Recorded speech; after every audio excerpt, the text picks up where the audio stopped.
Sivaganga custody കൊലപാതകത്തിൽ അടിയന്തര judicial അന്വേഷണത്തിന് ഉത്തരവ്. മദ്രാസ് ഹൈക്കോടതിയുടെ മധുര ബെഞ്ചാണ് അന്വേഷണത്തിന് ഉത്തരവിട്ടത്. അന്വേഷണം CBCIDക്ക് വിട്ടുവെന്ന് തമിഴ്നാട് സർക്കാർ കോടതി അറിയിച്ചതിന് പിന്നാലെയാണ് നടപടി. കഴിഞ്ഞ ശനിയാഴ്ചയാണ് ശിവഗംഗ ക്ഷേത്രത്തിലെ താൽക്കാലിക ജീവനക്കാരനായ അജിത് കുമാർ കസ്റ്റഡി മർദ്ദനത്തിൽ മരിച്ചത്. വിവരങ്ങളുമായി ശ്രീജിത്ത് ബാലകൃഷ്ണൻ ചേരുകയാണ്. ശ്രീജിത്ത്, ഇക്കാര്യത്തിൽ ജുഡീഷ്യൽ അന്വേഷണം പ്രഖ്യാപിച്ചിരിക്കുന്നു. ഉടനടി നടപടിയിലേക്ക് കടക്കുകയാണോ? ഇനി ഇങ്ങോട്ട് എന്താണ് വിവരങ്ങൾ? തീർച്ചയായും തമിഴ്നാട് സർക്കാരിനെ പ്രതിരോധത്തിലാക്കിയ ഒരു ഉത്തരവാണ് ഇപ്പോൾ മദ്രാസ് ഹൈക്കോടതിയുടെ മധുര ബെഞ്ച് പുറത്തിറക്കിയിരിക്കുന്നത്. അന്വേഷണത്തിന് CBCIDയെ നിയോഗിച്ചിരിക്കുന്നുവെന്ന് തമിഴ്നാട് സർക്കാർ കോടതി അറിയിച്ചിരുന്നു. അതിന് തൊട്ടു പിന്നാലെയാണ് CBCIDയുടെ അന്വേഷണം ആവശ്യമില്ല, അടിയന്തരമായി ജുഡീഷ്യൽ അന്വേഷണം നടത്തി കുറ്റവാളികളെ നിയമത്തിന് മുന്നിൽ കൊണ്ടുവരണമെന്നാണ് കോടതി ഇപ്പോൾ ആവശ്യപ്പെട്ടിരിക്കുന്നത്. ഒരുപക്ഷെ ഈ ബന്ധപ്പെട്ട് അന്വേഷണം നടക്കുന്നതിനാണ് ഇദ്ദേഹം അജിത് കുമാർ കൊല്ലപ്പെടുന്നത്, അല്ലെങ്കിൽ അജിത് കുമാർ കസ്റ്റഡി മർദ്ദനത്തിന് ഇരയാകുന്നത്. അതുകൊണ്ട് തന്നെ പോലീസ് അന്വേഷണമോ CBCID അന്വേഷണമോ പോലീസിന്റെ ഭാഗത്തുനിന്ന് നടപടികളോ ആവശ്യമില്ല, ജുഡീഷ്യൽ അന്വേഷണം തന്നെ വേണമെന്ന് കോടതി നിർബന്ധമായും പറയുകയായിരുന്നു. അപ്പോഴും സർക്കാർ CBCID അന്വേഷണം നടത്താമെന്ന് വീണ്ടും കോടതിയിൽ ആവശ്യപ്പെട്ടു. പക്ഷേ എന്നാൽ പോലീസിന്റെ അന്വേഷണം ആവശ്യമില്ല, ജുഡീഷ്യൽ അന്വേഷണം തന്നെ വേണം എന്ന് പറയുകയും അടിയന്തരമായ അന്വേഷണത്തിന് ഉത്തരവിടുകയായിരുന്നു ചെയ്തത്. കഴിഞ്ഞ ശനിയാഴ്ചയാണ് ശിവഗംഗ ക്ഷേത്രത്തിലെ താൽക്കാലിക ജീവനക്കാരനായ അജിത് കുമാർ പോലീസിന്റെ കസ്റ്റഡി മർദ്ദനത്തിൽ മരണപ്പെടുന്നത് അല്ലെങ്കിൽ കൊല്ലപ്പെടുന്നത്. അതിനുശേഷമാണ് മദ്രാസ് ഹൈക്കോടതിനെ നേരിട്ടാണ് ഈ വിഷയം ഏറ്റെടുക്കുന്നത്. വലിയ പരാതികൾ പോലീസിനെതിരെ കഴിഞ്ഞ നാളുകൾ ഉണ്ടായിരുന്നു. അതുകൊണ്ട് തന്നെ മദ്രാസ് ഹൈക്കോടതി നേരിട്ടാണ് ഇക്കാര്യത്തിൽ ഇടപെട്ടത്. ഇന്ന് പുലർച്ചെയാണ് അജിത് കുമാറിനെ മർദ്ദിക്കുന്ന ദൃശ്യങ്ങൾ പുറത്തു വന്നത്. ആ ദൃശ്യങ്ങൾ കൂടിയാണ് അജിത് കുമാറിന്റെ ബന്ധുക്കൾ കോടതിയിൽ ഹാജരാക്കിയത്.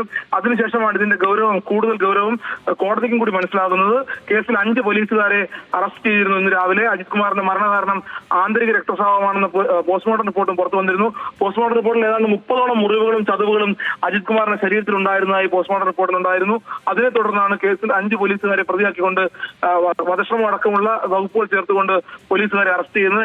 എന്തായാലും കേസിൽ ജുഡീഷ്യൽ അന്വേഷണം ഉത്തരവിടുന്നത് സർക്കാരിന് കനത്ത തിരിച്ചടിയാണ്. സർക്കാരിനെ സംബന്ധിച്ച് കഴിഞ്ഞ കാലങ്ങളിലുണ്ടായ ഈ സ്റ്റാലിൻ സർക്കാർ അധികാരത്തിലെത്തിയ ശേഷമുള്ള 24 കസ്റ്റഡി മരണങ്ങൾ അന്വേഷിക്കണമെന്നും ഇന്ന് രാവിലെ മദ്രാസ് ഹൈക്കോടതി ആവശ്യപ്പെട്ടിരുന്നു. അതിനുശേഷമാണ് സർക്കാരിന് കനത്ത തിരിച്ചടി നൽകിക്കൊണ്ട് ജുഡീഷ്യൽ അന്വേഷണത്തിന് മദ്രാസ് ഹൈക്കോടതിയുടെ മധുര ബെഞ്ച് ഉത്തരവിടുന്നത്. സംഗീത, തീർച്ചയായും ശ്രീജിത്ത്, ഇക്കാര്യത്തിൽ ഈ മദ്രാസ് ഹൈക്കോടതിയുടെ ഇടപെടൽ തന്നെയല്ലേ വലിയ രീതിയിൽ വഴിത്തിരിവായിരിക്കുന്നത് ഈ സംഭവത്തിൽ?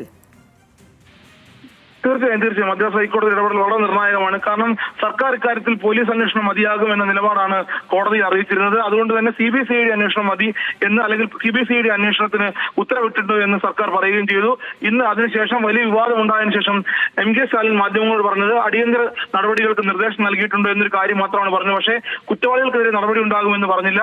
അടിയന്തര അന്വേഷണം ഉണ്ടാകും, കുറ്റവാളികൾ ഉടൻ പിടികൂടുമെന്നും പറഞ്ഞു. പക്ഷേ 5 പോലീസുകാർ കസ്റ്റഡിയിലുള്ള ശേഷവും സർക്കാർ ഇക്കാര്യത്തിൽ ദുരൂഹമായ മൗനം പാലിക്കുന്നു എന്നാണ് പ്രോസിക്യൂഷൻ അടക്കമുള്ള ആളുകൾ കോടതി അറിയിച്ചത്. അതുകൊണ്ട് തന്നെയായിരിക്കും ഒരുപക്ഷെ ജുഡീഷ്യൽ അന്വേഷണം വേണം, പോലീസ് അന്വേഷണം വേണ്ട എന്ന് ഏറ്റവും വേഗത്തിൽ ഒരുപക്ഷെ ഒരു കേസ് ഉണ്ടാകുന്നു. ആ കേസുണ്ടായി 2 ദിവസത്തിന് ശേഷം പ്രതികളെ അറസ്റ്റ് ചെയ്യുന്നു. അതിന് തെളിവുകൾ പുറത്തു വരുന്നു.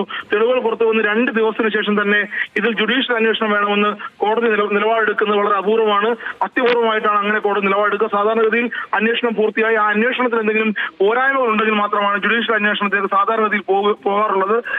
പക്ഷേ ഇക്കാര്യത്തിൽ കോടതി അതിവേഗം തന്നെ ജുഡീഷ്യൽ അന്വേഷണം വേണമെന്ന് കോടതി നേരിട്ട് പറയുന്നു. കോടതി നേരിട്ട് ഇടപെടുന്ന കേസ് കൂടിയാണിത്. കഴിഞ്ഞ ശനിയാഴ്ചയാണ് ഈ കൊലപാതകം ഉണ്ടാകുന്നത്, കസ്റ്റഡി മരണത്തിൽ അജിത് കുമാർ കൊല്ലപ്പെടുന്നത്. 2 ദിവസങ്ങൾക്കപ്പുറം കോടതി തന്നെ നേരിട്ട് ഇടപെടുകയും ഈ ദൃശ്യങ്ങൾ കണ്ട് കോടതിക്ക് കാര്യങ്ങൾ ബോധ്യപ്പെടുകയും പോലീസുകാർ വളരെ മൃഗീയമായി ഒരു ചെറുപ്പക്കാരനെ, യുവാവിനെ, ഒരു മോഷണ കേസിൽ അറസ്റ്റ് ചെയ്ത യുവാവിനെ ക്രൂരമായി മർദ്ദിക്കുന്ന ദൃശ്യങ്ങൾ പുറത്തു വരികയും ആ ദൃശ്യങ്ങൾ കൊല്ലപ്പെട്ട യുവാവിന്റെ ബന്ധുക്കൾ കോടതിയിൽ നേരിട്ട് സമർപ്പിക്കുകയും ചെയ്യുന്നു. ഈ പോലീസിനെ ഇതിൽ ഒരു ഘട്ടത്തിൽ ഉൾപ്പെടുത്താതെ കോടതി കാര്യങ്ങൾ ഇടപെടുകയും കോടതി തന്നെ അന്വേഷണം ഉത്തരവിടുകയും ചെയ്ത സാഹചര്യമുണ്ട്. സർക്കാരിനെ സംബന്ധിച്ച്, തമിഴ്നാട് സർക്കാരിനെ സംബന്ധിച്ച് എടുത്ത നിലപാടുകളും തീരുമാനങ്ങളും എല്ലാം തിരിച്ചടി ഏറ്റുവാങ്ങുകയാണ്. പോലീസിന്റെ ഭാഗത്തുനിന്ന് വലിയ ഗുരുതരമായ വീഴ്ച ഉണ്ടായി കോടതി കണ്ടെത്തിയിരുന്നു. അതുകൊണ്ട് തന്നെയാണ് കോടതി ഇക്കാര്യത്തിൽ വളരെ നിർണായകമായ ഒരു ഇടപെടൽ നടത്തിയിരിക്കുന്നത്. എന്തായാലും ജുഡീഷ്യൽ അന്വേഷണം തമിഴ്നാട് സർക്കാരിന് കനത്ത തിരിച്ചടിയാകും. സംഗീത, തീർച്ചയായും ശ്രീജിത്ത്, എന്താണെങ്കിലും ശിവഗംഗ കസ്റ്റഡി കൊലപാതകത്തിൽ അടിയന്തര ജുഡീഷ്യൽ അന്വേഷണത്തിനാണ് ഇപ്പോൾ ഉത്തരവ് വന്നിരിക്കുന്നത്. മദ്രാസ് ഹൈക്കോടതിയുടെ മധുര ബെഞ്ചാണ് അന്വേഷണത്തിൽ ഉത്തരവിട്ടിരിക്കുന്നത്. DMK സർക്കാർ അധികാരത്തിലെത്തിയ ശേഷമുള്ള 24 ലോക്കപ്പ് മരണങ്ങളെക്കുറിച്ചുള്ള വിശദീകരണം വേണമെന്നും ഈ ഹൈക്കോടതി ആവശ്യപ്പെട്ടിട്ടുണ്ട്. അടിയന്തര ജുഡീഷ്യൽ അന്വേഷണം വലിയ രീതിയിൽ വഴിത്തിരിവാകും. ശ്രീജിത്ത് ബാലകൃഷ്ണനാണ് വിശദമായ വിവരങ്ങൾ പങ്കുവച്ചത്.